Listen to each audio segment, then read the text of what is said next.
So, Jakub Kowalewski, thanks very much for joining me on Hermitix podcast. Thank you for having me.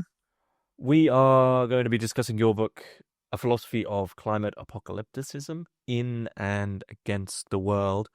This was published by Routledge this year, and it is a book that is analyzing and tackling the notion of eco-apocalypse in relation to ongoing discussions around the climate crisis, drawing from an extremely wide range of sources, traditions, even down to sort of radical pamphlets, philosophy, some theology, political theology, and really just circling around what it is philosophically for the world and also the individual to deal with this seemingly persistent notion of apocalypticism within culture, specifically in relation to ecology and eco-apocalypse.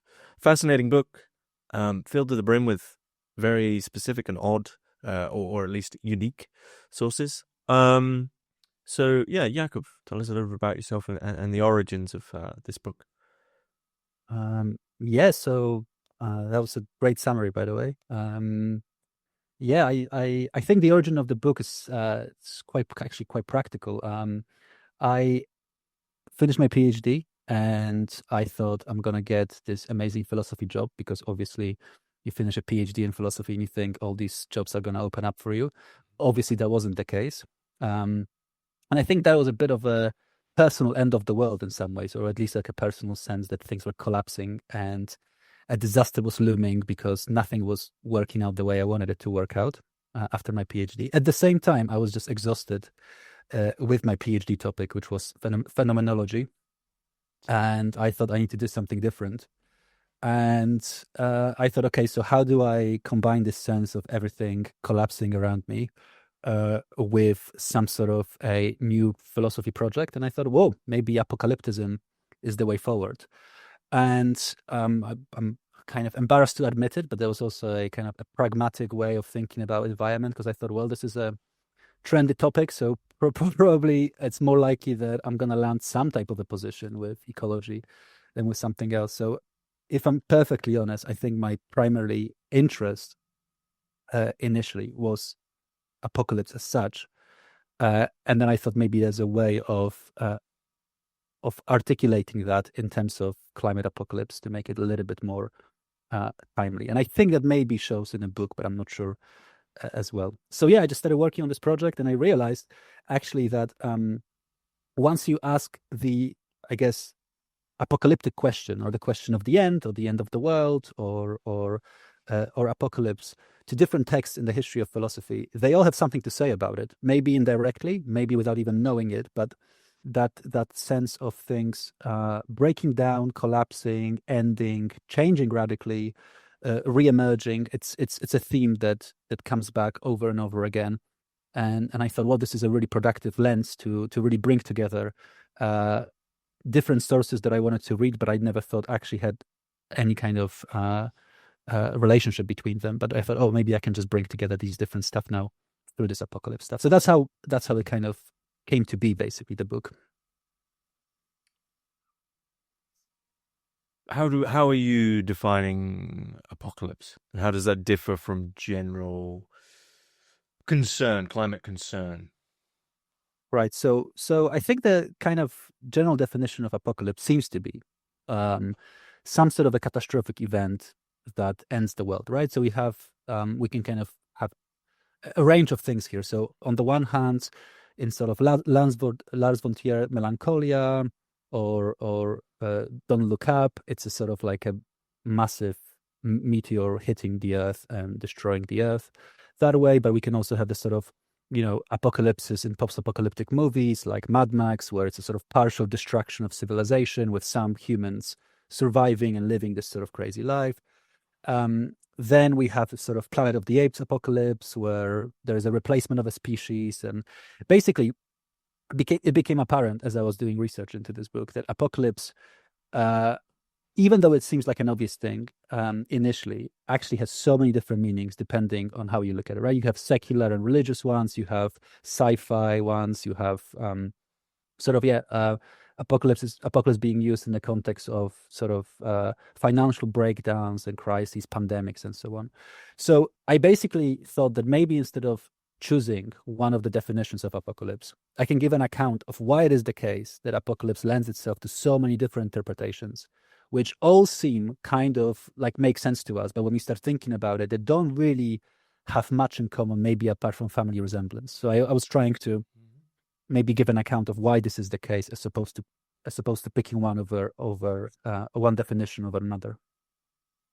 And in relation, sorry, yeah, go ahead. No, so I guess maybe just to answer your question, I don't define apocalypse. I rather show why this searching for a definition of apocalypse is a futile task, because there are so many things that can classify as apocalypse. But that's a good thing, because so many things, this is what I was saying earlier, so many things that show up in an apocalyptic lens, basically. It has become so everyday that it's almost a foregone conclusion, at least in some sense. I mean, in the last few months, at least, the climate discussions have taken a bit of a backseat. They're nowhere near as prevalent as they have been since maybe like 2012 or whatever it might be, roughly. But that, I mean, I don't have this in my own life, but it seems that that trembling feeling that something is coming or some ending or drastic change is coming is in the air. You feel people, hear people all the time mention like, oh, things have changed since so and such a date. So what you're talking about, even in its broadest sense, you do sort of state in your book, has become sort of an everyday, almost like it's almost like a language of its own. Absolutely, but I would say that this idea that things have changed since whatever, the pandemic or the financial crisis or the climate change or the war in Gaza, or all these things. I want to say that these are arbitrary markers, but actually this feeling, but this feeling kind of is something that persists in different societies and across historical eras, right? So if you look at apocalyptic literature or literature kind of thinking about apocalypse from sort of 60s and 70s, that the nuclear war is the sort of is the backdrop of the thinking, and again is the same kind of sense of ending, but articulated in relation to something else. And then if you look back in the 50s, the kind of Soviet Union and Stalinism and the crimes of Stalinism made a lot of sort of leftists in Europe, and they admit to it, feel like their world has sort of been shaken up and ended, and something has ended in terms of their ideas about the future of humanity, history, and so on. And actually, you can look back into, I would argue, any kind of era in history, and you will find some sort of conviction that the ending is near. And I think that's a fascinating thing of what's going on there. Is it some sort of strange psychological inbuilt delusion that we all have? Is it something that the world is actually constantly on the verge of collapsing, or is something else going on there? And that was one of the questions I also was trying to navigate in the book as well. Well, it's a big question, but why do you think we consistently return to this time and time again? So my answer is through Louis Althusser's theory of ideology. So Louis Althusser is a French Marxist writing in the sort of second part of the 20th century, most famous for his theory of ideology.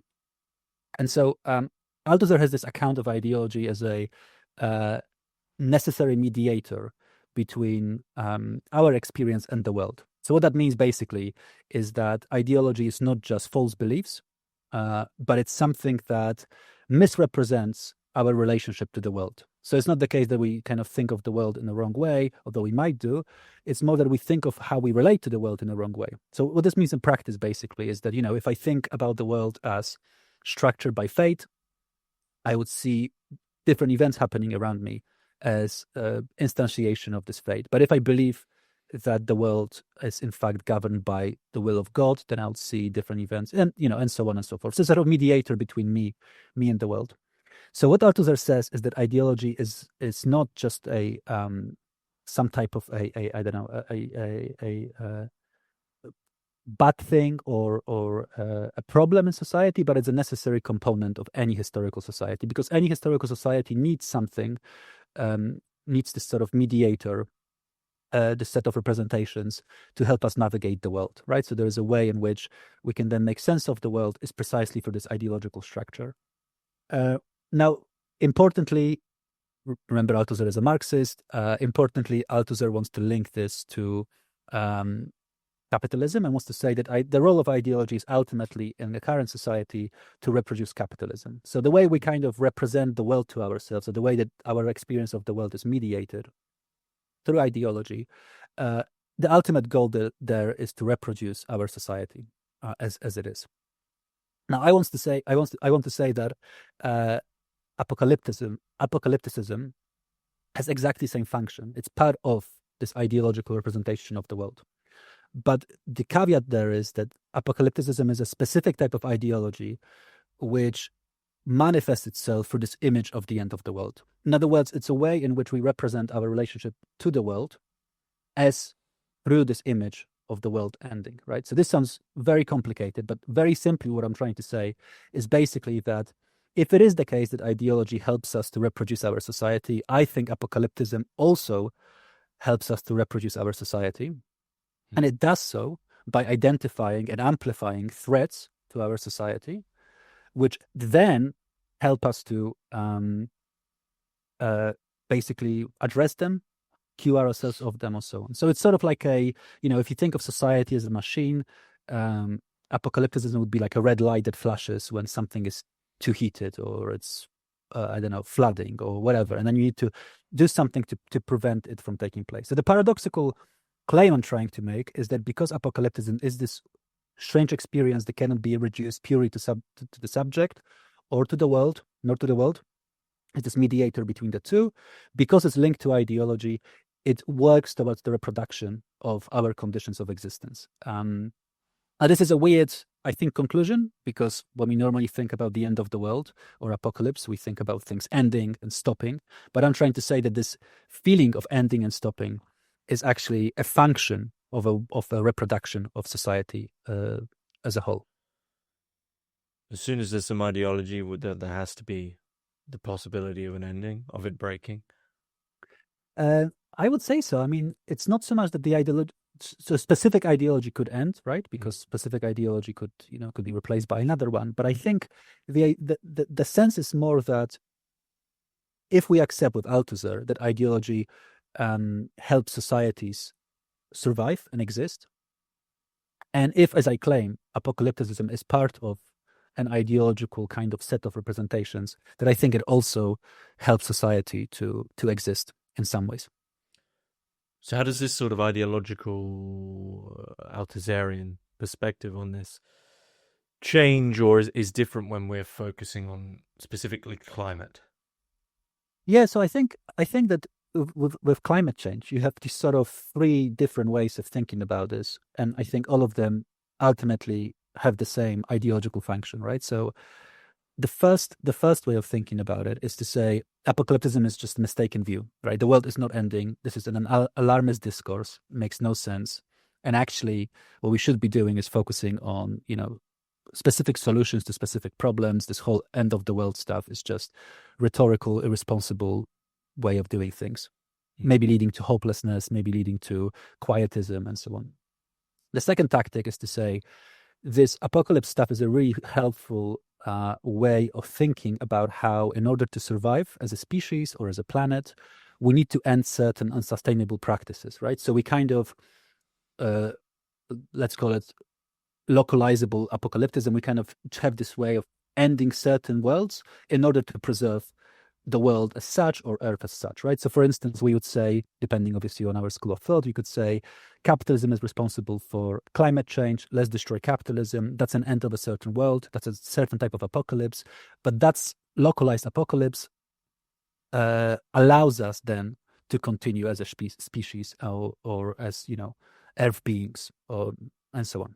Well, the third option, which is the radical apocalypticism, is to say, well, there's nothing redeeming about the world. Let's not save it. Let's just let it all go down, right? The kind of classical example here is Jakub Taubes, who famously said, I've got no spiritual investment in the world, let it all go down. And there's this sense that there is, the world itself should be destroyed. It's almost sort of, there's a nihilistic kind of, a clear nihilistic kind of sense there, or motivation there.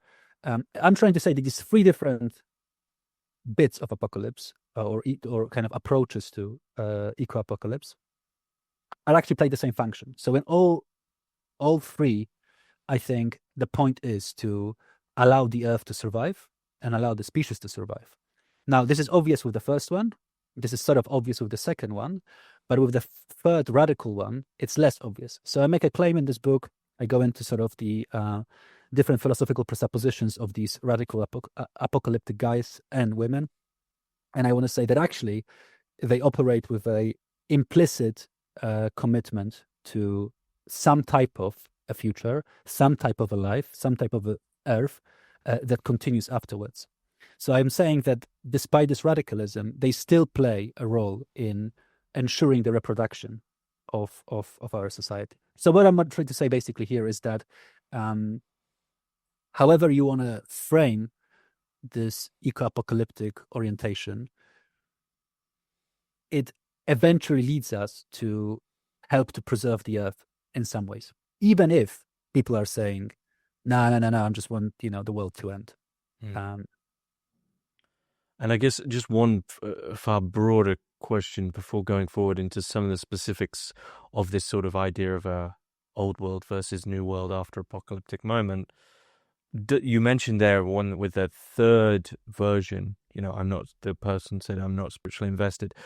Does the secular spiritual definition change this discussion as much as we might think it does? Short answer is no, because the spiritual investment guy, Jakub Taubes, he was already articulating his apocalypticism in secular terms. So he famously positioned himself against Carl Schmitt, who was a Nazi jurist. Carl Schmitt had this conviction that unless there is a strong imperial power that protects the Earth, these chaotic forces of the Antichrist are going to come to the fore. And so he speaks about the catechon, or the withholder, or the restrainer. So that we need this sort of strong power to restrain the forces of the Antichrist from destroying everything. And Jakub Taubes is saying, I'm buying this picture, but on the side of these chaotic forces, let's destroy the catechon and the restrainer and release these forces up. And he kind of links it to revolutionary fervor, basically. So he's saying if Carl Schmitt is I think he calls him the apocalyptic prophet of counter-revolution or something like this. And then, if Carl Schmitt is this apocalyptic prophet of counter-revolution, then Jakub Taubes is saying, I am this prophet of revolution. And basically the idea is to release these forces. So even there, the spiritual or this theological vocabulary is very much used or embedded within a specific political program as well. So yeah, I think the spiritual secular stuff within those debates doesn't seem to be as relevant perhaps as other distinctions. Okay. And yet after all this time, after thousands of years, I mean, even as you said, there isn't, and I agree with you, there isn't an era in history where there isn't some sort of often very dramatic fear regarding some form of end, but sometimes, I mean, in the case of, the days of Jesus Christ, the actual world is going to end in this sort of biblical sense. And yet, thousands and thousands of years pass with every single generation abiding by their own version of this story, and the world is yet to end. And I'm really glad in your book that you mentioned When Prophecy Fails, which I think is a criminally underrated and underappreciated book that investigates this thoroughly.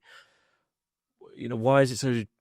Not only, you've already answered why it's so persistent. There's possibly something implicit and inherent within the human being that abides by this idea. But the more peculiar question is, why is it so persistent despite transparent disappointment, often within one's own? I mean, I can remember, I've gone through about 6 different apocalypses in my own lifetime.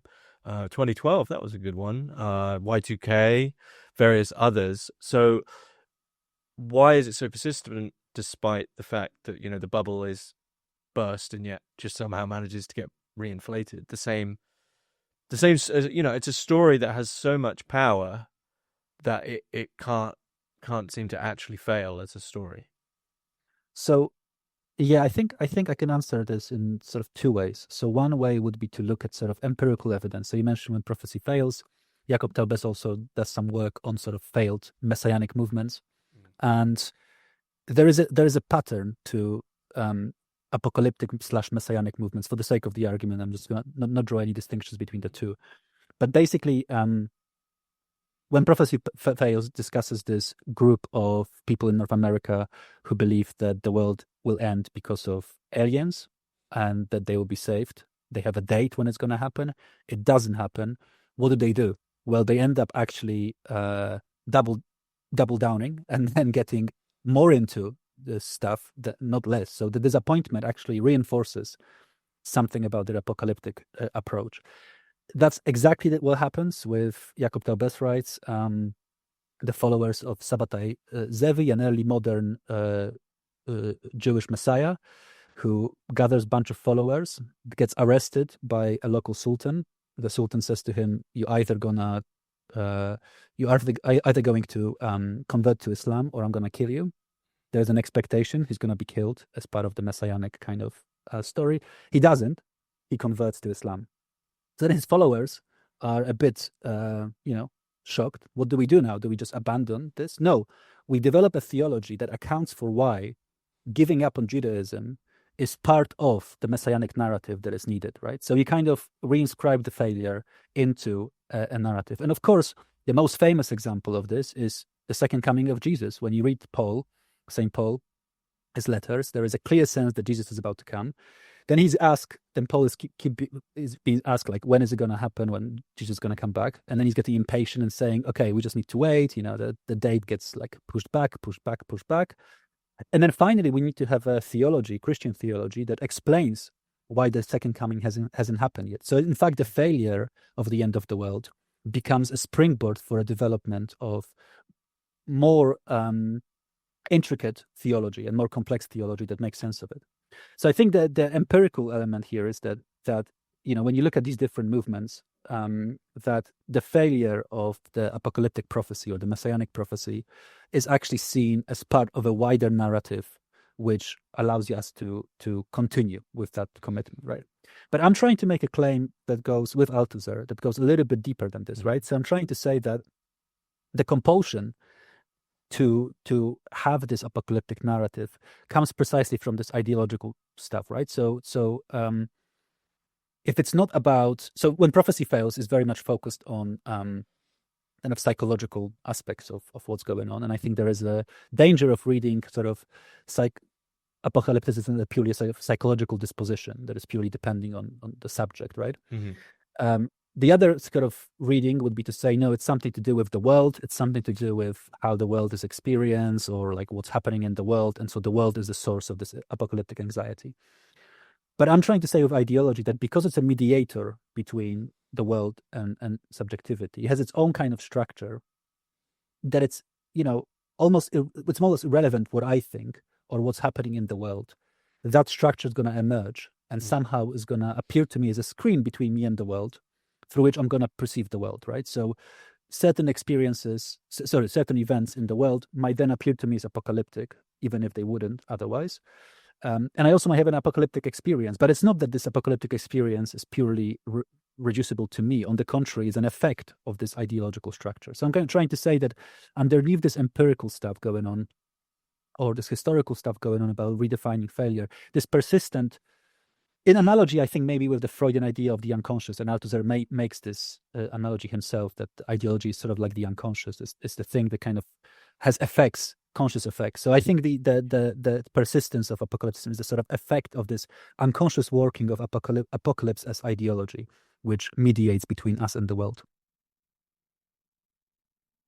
Which brings us really, I guess, it's almost a quote that can't be avoided in this discussion, which is the famous quote by, I can't remember who said it now, which is bad, but it's easier to imagine the end of the world than the end of capitalism. Was it Zizek or was it?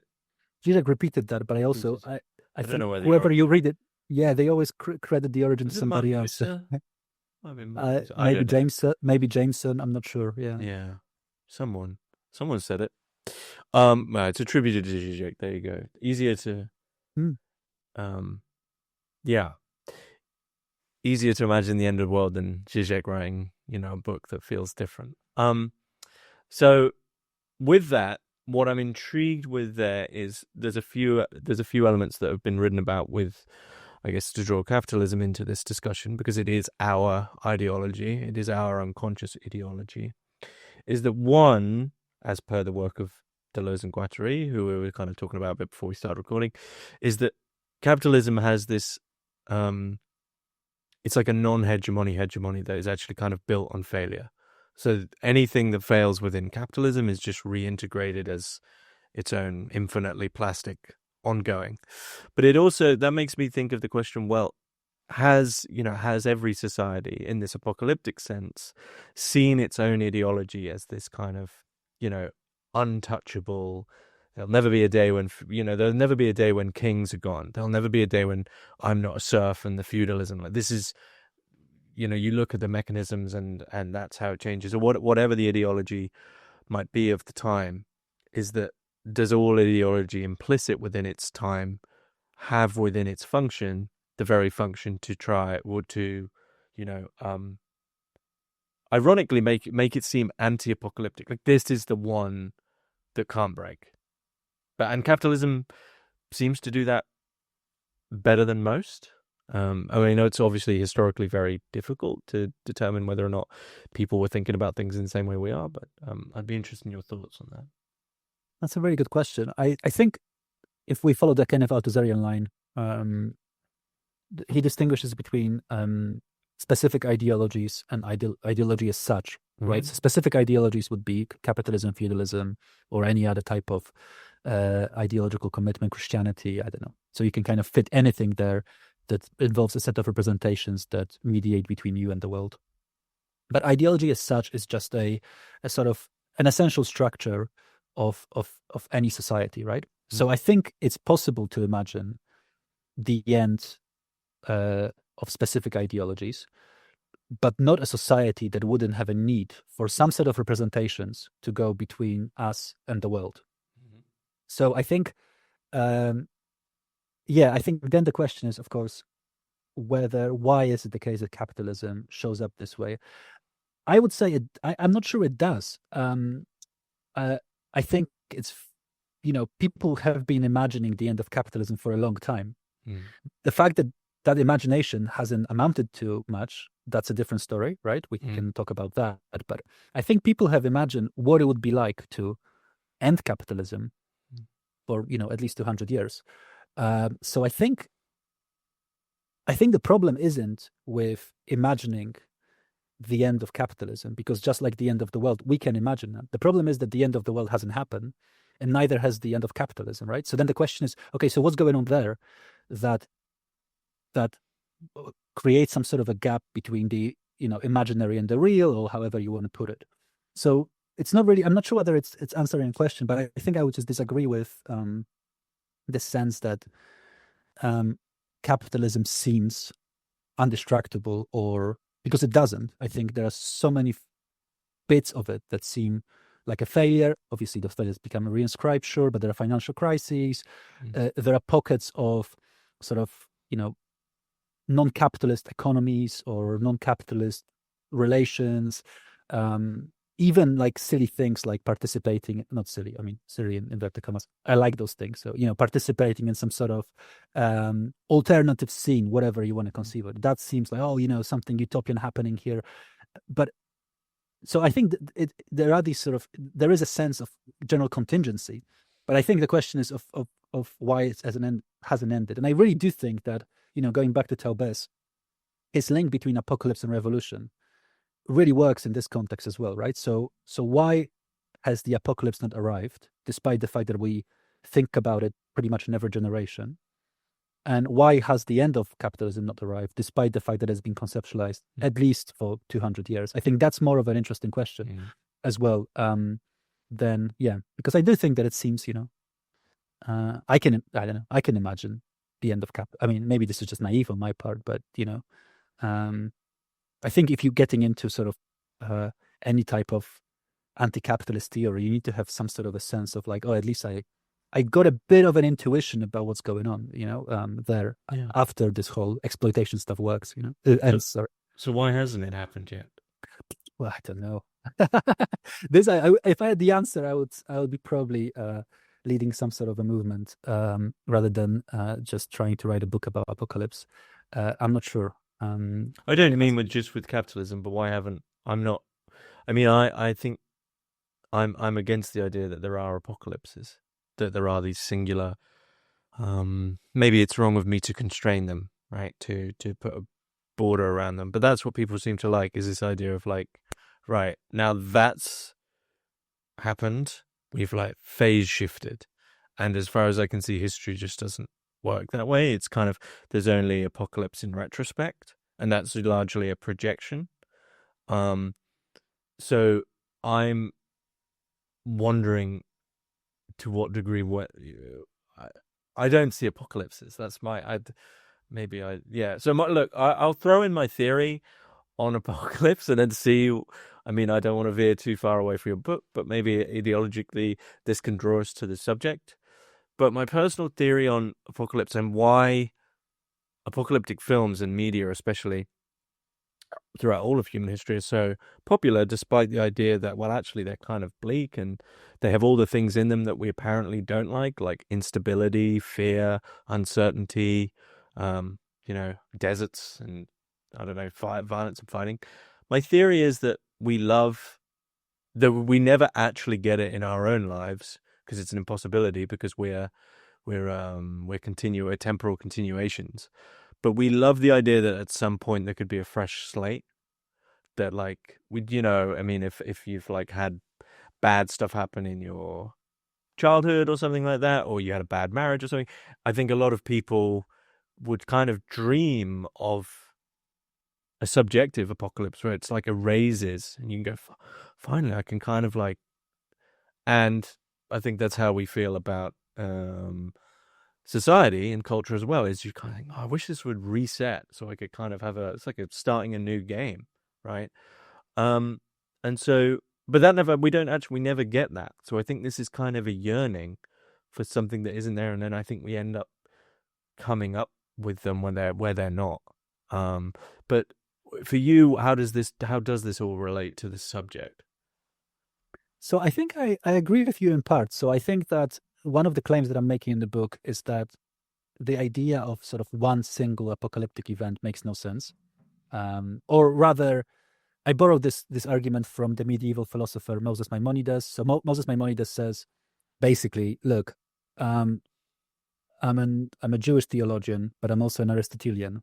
Now, the Bible says the world is going to end. Aristotle says the world is not going to end. What am I supposed to do? And he goes, well, do you know what? What I'm going to do is I'm going to suspend this question. If you want to believe the world is going to end, sure. If you don't want to believe the world is going to end, sure. But actually, what's more interesting, and what do apocalyptic prophecies actually mean if we bracket this question of one big apocalyptic event? And what he says, in I believe 12th century, is that actually the apocalypses are basically stories with political significance. So they're allegorical and exaggerated ways of accounting for the destruction of certain societies and an emergence and flourishing of others. So what he's saying is, I think it kind of agrees with that, right? This idea of a reset is just an exaggerated rhetorical way of actually making sense of changes that happen within the world. And you can believe in this big event if you want to, but you don't have to as well. It's sort of inconsequential in this particular argument. The point is that apocalypses are really these localized, smaller events, which obviously don't mark a absolute erasure, but mark a big shift or a destruction of something or a resurgence of something, right? So if you have this more loose, I guess, idea of apocalypse, where the literal idea of the end of the world is simply an exaggerated rhetorical device, then so many things can show up this way, right? So then apocalypse becomes way more everyday than we might think. So to give an example, I grew up in Poland, and my grandparents live in this estate built in the 1960s by the communists, opposite a mine built at the beginning of the 20th century or at the end of 19th century. I'm not sure exactly, by the Germans who were then in power in that region. And then there's also a supermarket that was built after the transition to capitalism. And overlooking the whole estate is a little church that has been there since 12th century with a cemetery there, right? So what we get there in this particular landscape is sort of at least 4 different ends of the world happening, right? Okay. So you look at this landscape, and the buildings in some ways are the estate built by the communists, are a testament or a monument to a world run by the communist powers in Poland. The mine is, on the one hand, indicates the old world structure around coal production, but also a world that at the time was German-speaking and with German administration. The supermarket, it's sort of, depending on your take on capitalism, but for me at least, a symbol of kind of the failure of the transformation in the 90s, specifically in Poland, to capitalism. And then the cemetery with these individual ends of the world that's been kind of piling up in there with the dead bodies. That's also really interesting. Also, interestingly enough, that's a fun fact, that particular church has been burned down by the Hussites, who were also an apocalyptic Czech or Bohemian movement. So they went all the way through.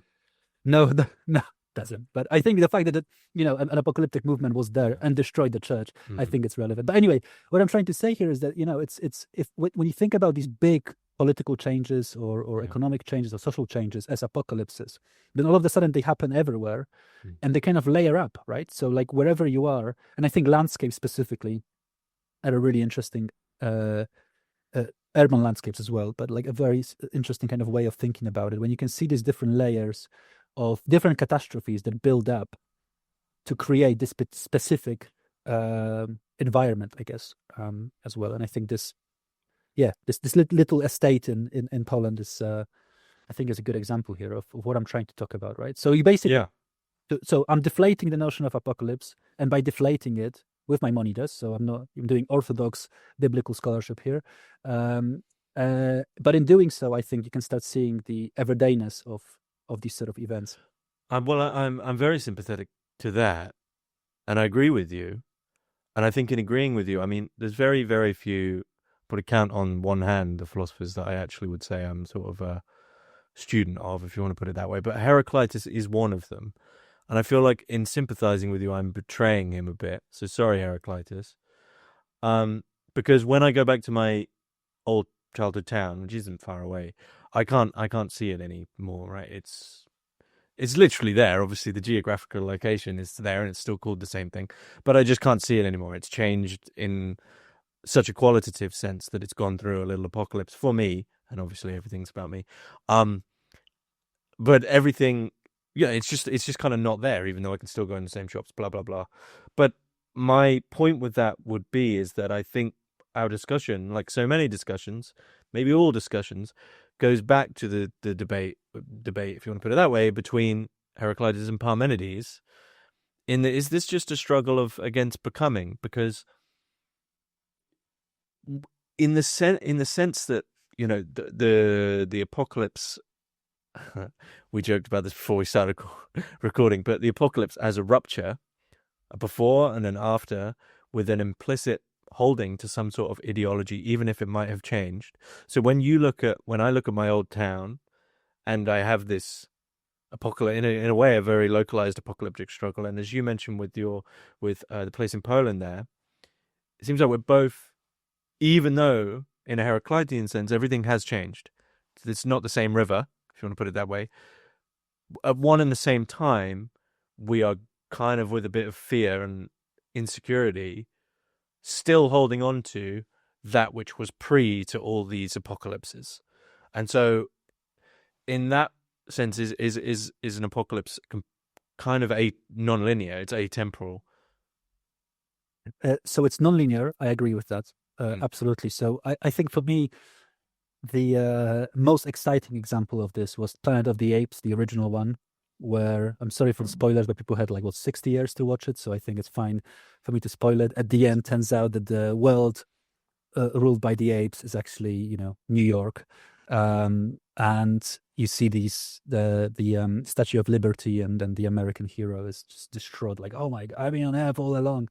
I mean, what a great ending and what a great film. But I think the point here is exactly what we're describing, right? The sense that it seems as if there is this new world, but the remnants of the old world are still very much present in there. Yeah. And I think there's something about that experience of the remnants being there, but precisely as remnants, as monuments to something that has been destroyed, that provides that sense of apocalypticism. And I think it's a really interesting experience because here apocalypse is actually located in the past rather than in the future. It's not something we just await, it's what's going to happen, but rather something we can experience as something that's already happened.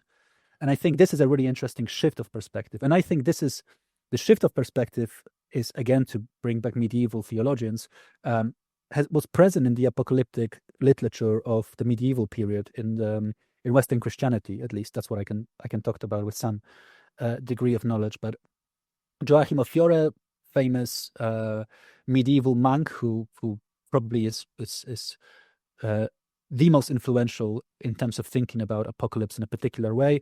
Jakub makes a claim that he is super important to Hegel, and through Hegel to just modern philosophies of history. But Joachim of Fiore has this account of history is divided into three eras. So we got the era of the Father, that's the events of the Old Testament. The era of the Son, that's his present, basically the events of Christendom and the New Testament. And then the era of the Holy Spirit, which, surprise, surprise, they're on a cusp of, and they're awaiting it to happen. But the important thing is that for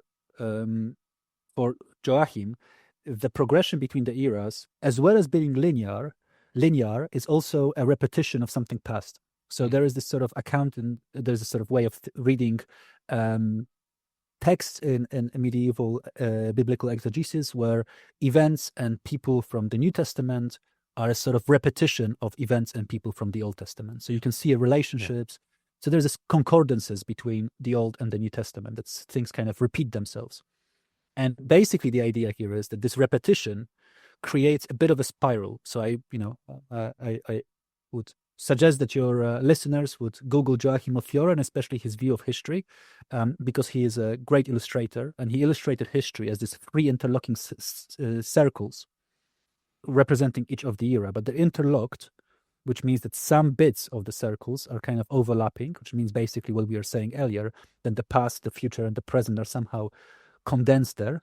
Mm-hmm. And so there is this passage, cyclical passage forward, that goes through his account of history. So basically what this amounts to is that history, apocalyptic history, is neither a line where we're expecting this one event to happen at the end of history, nor a cycle where there is death of rebirth, but rather on a kind of this Christian account, it's a spiral where there is a repetition of epochal changes that moves forward.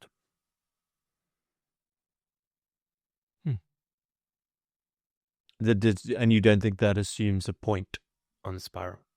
I think it assumes at least a extended point, so some sort of a era, epoch, stage, which now I can go more into this. I really like this sort of stuff, so I can go more into this. So basically, Joachim was super influential.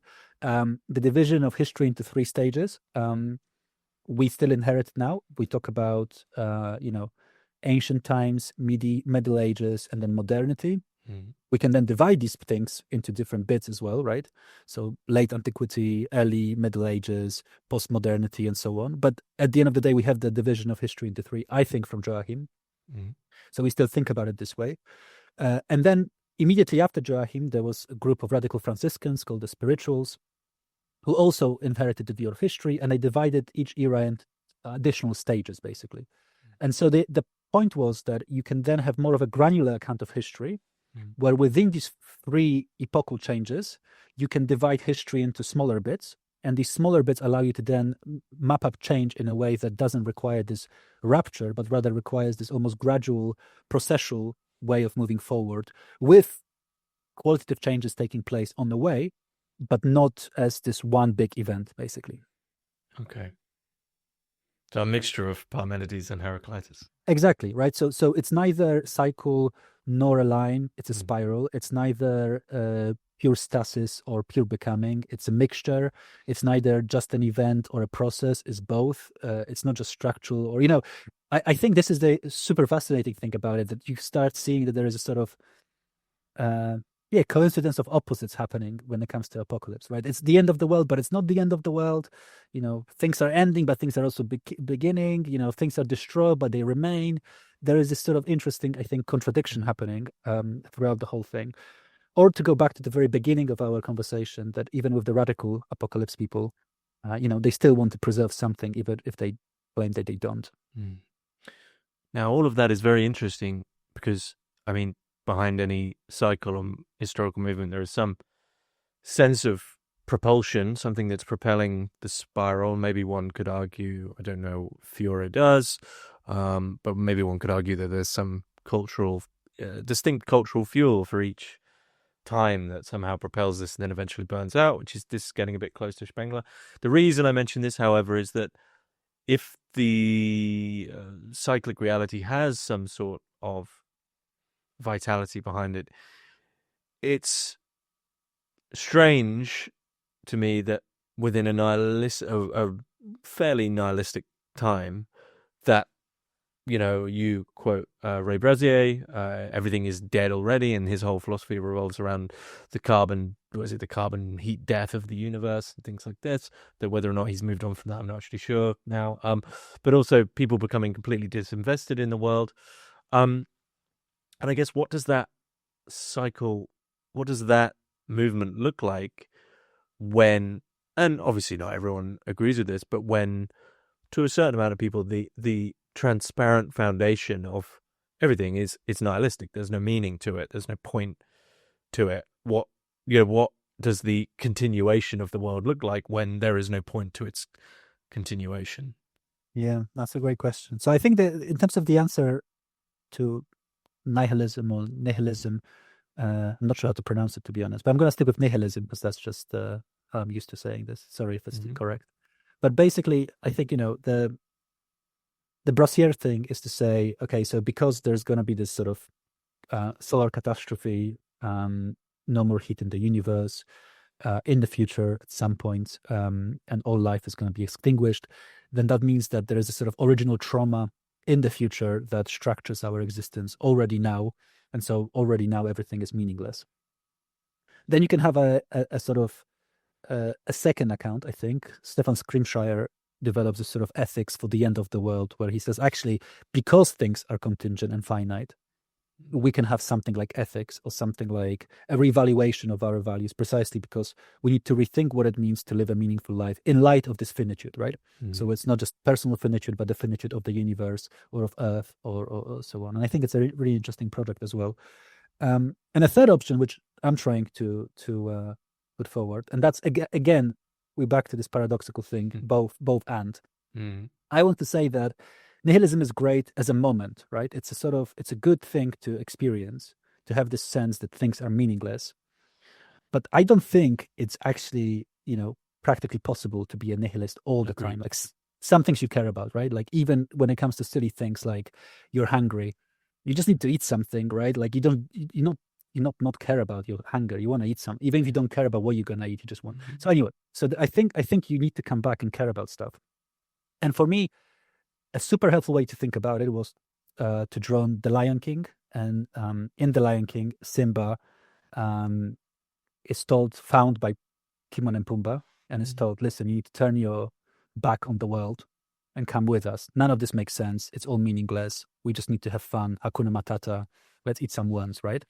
And he's enjoying his life. Yeah. But obviously, as you may know, if you watch The Lion King, there is a big turnaround, and he comes back to his, rightful position, defeats his uncle, takes over the throne, and reinstates beautiful kingdom. So I think what we get there is we get the sense that there is something beneficial in having this experience of being removed or separate from the world. Yeah. And that experience can then inform coming back to the world. right? And now the question is, okay, so what is this experience and what happens there? So in the book, I'm trying to make a claim that, and I'm using here this French philosopher Jean-Luc Marion.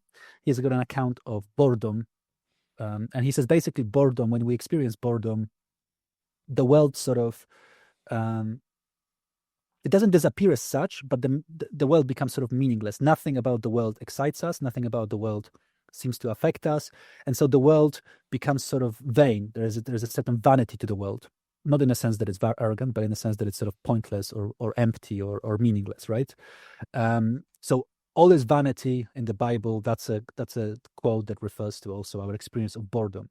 And then Marion, who is very openly Catholic, uses another theological source, letters of St. Paul, and says, in St. Paul, there is this discussion about the as if, living as if you were, mourning as if you were in mourning, laughing as if you were in laughing, because the world, the form of this world is passing away and time is short. And Marion quotes that and basically says, well, in boredom, you kind of live as if, like you live as if the world didn't matter or it was just ending. You're still living, but you as if not living, right? And I think there is something about that. I mean, it's not an accident that this is taken from a text that has this sort of apocalyptic orientation in Paul, because it's about having this experience of the world as something that can be meaningless, can be pointless, can end, but you come back to it with that knowledge, and then you do something about it, right? So that's why I may be going back to a discussion of capitalism and it being kind of ending or not ending. I think that it's a good experience sometimes to feel like none of the world around us makes any sense and that everything is pointless and everything is meaningless, because then we realize that everything we're holding on to is actually quite contingent. And not only is it contingent, but it requires this renewal commitment. And I think it does give us a sense of some agency, because if we know that it doesn't really matter, then all of a sudden opens up the space for us to actually act in it quite well, right? So, there's this paradox in St. Paul of, sorry to be jumping, but I think, St. Paul was introduced with Marion, so just to jump to St. Paul, there's this paradox in St. Paul that how is he both this prophet of the end of the world and super active in creating Christian communities, right? It seems to be very strange. Like, so how is he creating these new communities while he's waiting for the world to end? And I'm trying to say that actually this apathy to the world can actually be a fuel for acting in the world. So by being able to remove yourself from the world, even if temporarily, through nihilism, through a sense of pointlessness of everything, you can then come back into the world with a renewed perception, which can be a fuel for some sort of activity in the world.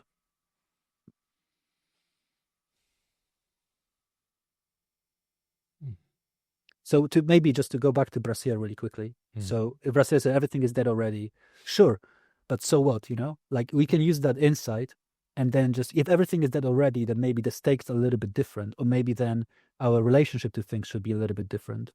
And that allows us for this sort of, a quite an active approach that reasserts our agency as opposed to diminishing it. Well, I mean, a lot of this apocalyptic stuff is very narcissistic, isn't it, really? It's always about us. It's always about our meaning and woe is me, I haven't got any meaning. And this is like my personal feelings about the climate apocalypse as well, is that there's a hidden vanity there. Because when we say, we'd like to save the climate, what we really mean is we'd like to save the climate that keeps us alive. Because if we all die and the climate's buggered, I mean, it doesn't mean it's not climate anymore. Same as if we threw nuclear bombs everywhere, there'd still be a planet with its own system. We just wouldn't be able to inhabit it. So I always feel like, well, no, what we're really trying to do is save our own skin. So there's a certain vanity there that I do think betrays nihilism. And I'm also with you. I think nihilism is just ridiculous, But yeah, so. By the way, just if I interrupt you for a second, I agree with you completely, and I actually think that this what you call narcissism is actually the positive condition of apocalypticism. Is because deep down there is that sense of wanting to survive and wanting to live that we can, I think, responsibly advocate for the end of the world. Because deep down, that's not what we mean. because we think we're going to survive. So Freud has has this essay on death and war written during the First World War, and then he tells a joke there where a husband tells his wife, when one of us dies, I'll move to Paris. And the idea here is that he says, okay, we can accept the reality of death. One of us could die first. But then the second part of the joke actually expresses, according to Freud, his unconscious belief in his own immortality. I will move to Paris, right? I'm going to live. So obviously it's you who are going to die. And I think there is something about that structure of, conscious belief in our mortality and finitude, and the unconscious belief of our immortality that you can also find in apocalypticism, right? Is this conscious or explicit belief that things have to end or will end or are ending, but deep down there is this unconscious or semi-conscious sense that things are going to survive. Yeah. As if because you understand the ending and how it's playing out, you're going to be fine. Like so many things, it's back to the fear of death. Yeah. And wanting some control around that. And yeah. Yes, I think good example here, and I think I need to do a shout out to Tommy Lynch, who wrote this amazing book, Apocalyptic Political Theology. And I actually criticized Lynch's ontological commitments. I know we laughed about ontology earlier, but I'm gonna drop it in.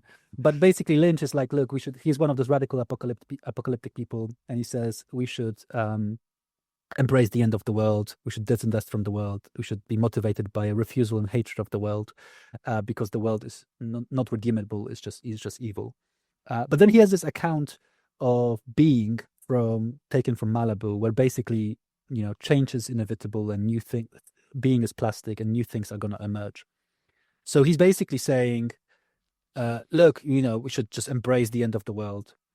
But actually it's all good because being itself is going to, something is going to come back, something's going to resurface, something is going to reemerge, some sort of novelty is going to happen, and we should still believe in that. So there is this weird sense that, there is a paradox there, I think. And I think that's just not him. I think that's the case in most apocalyptic thinking, if not all. Yeah. Is there anything you'd like to add about your book you feel is key? No, it's a hard question. I'm not sure. I was looking for this book this morning, and I was thinking, well, on the one hand, everything seems key. On the other hand, nothing does.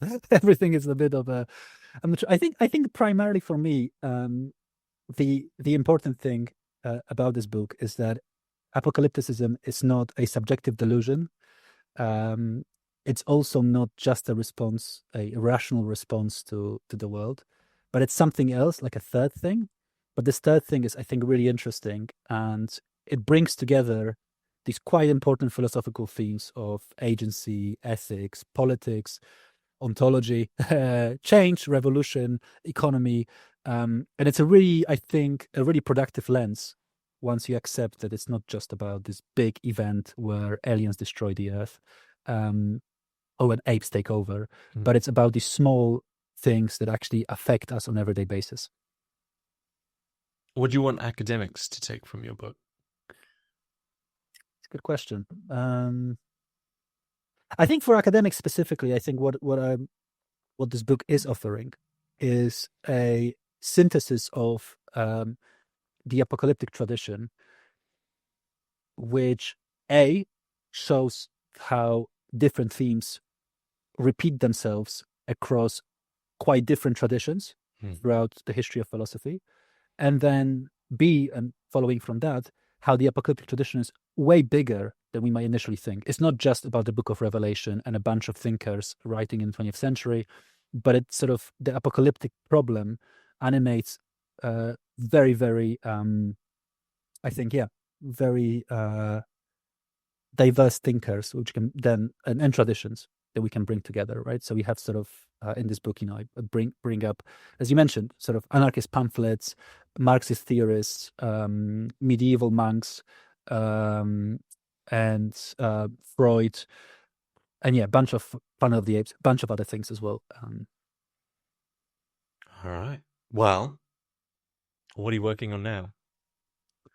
So I've got two things things going. One thing is a short book that should be coming out of Cambridge University Press on apocalypse in modern European philosophy. So I'm basically trying to trace the kind of apocalyptic argument through phenomenology, post-structuralism, political theology, and then recent sort of applied apocalyptic thinking to do with climate change, AI, and these sort of issues. And the second thing I was thinking about, and this sort of became very apparent when I was writing the book, is something on a philosophy of rest and just resting. And it became clear to me that as I was writing the book, that this image of the end of the world that was animating me was very much an image of things stopping and ending and me not having to do anything anymore. And I thought, oh, maybe that's an interesting thing to pursue further. How do we make sense of rest? Especially that, and here it's there's a precedence in theology again, that a lot of Jewish and Christian thinkers, but I think Jewish thinkers are very good at it, think of the Sabbath and somehow prefiguring the end of the world. And I thought maybe there is a link there between rest, the day of rest, and the end of the world as well. That maybe ultimately it's all just about like things stopping and us not having to work. Two very interesting projects. Well, hopefully in time I'll speak to you about them. And I'll be sure to put the link for the book we've been discussing in the description below. But yeah, it's been a great conversation. Jakub, Kowalewski, thanks very much. Thank you very much, James. It was great. Really, really enjoyed it. And yeah, thank you for the chance to talk about it. That was great.